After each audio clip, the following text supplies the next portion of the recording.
ārprātīgs kosmos tiešām.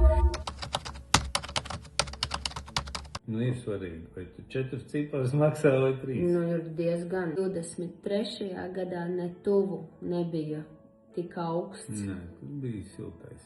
O, nu labi, nu tas ir kosmisks apkurs rēķins. Un šitas ir debesīs. Ir mūsu abi katli kopā, ja? Nē, tas ir viens. Viens. Tas ir viens, reku ir otrs.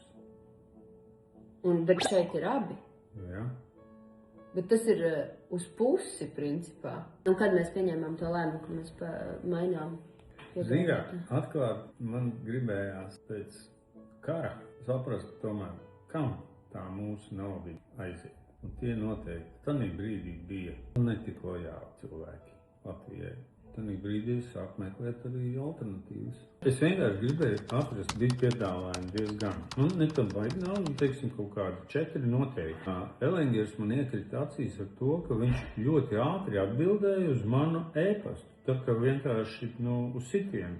Bet tas jau ir arī tas, ko viņi arī uzsver un saka, ka, principā, to līgumu pirmkārt var noslēgt elektroniski, jo nav jādodas nekur klātienē, nekas parakstīt, un otrkārt tas noteikti līdz 5 minūtēm. Bija viens konkrēti cilvēks, meitene, un es viņai pazvanīju.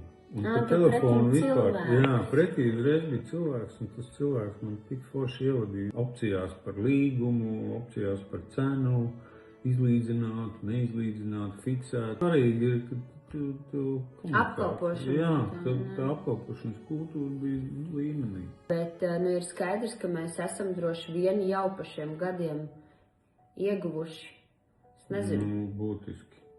Domāju, ka jā. Kur mana Hermēs somiņa, es nesaprotu.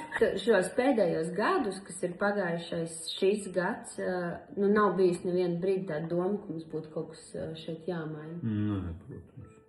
Jā, ar šī ziņā kaut kā mācēja iegrozīt visu to saprašanu vienkāršam cilvēkam. Un rozā.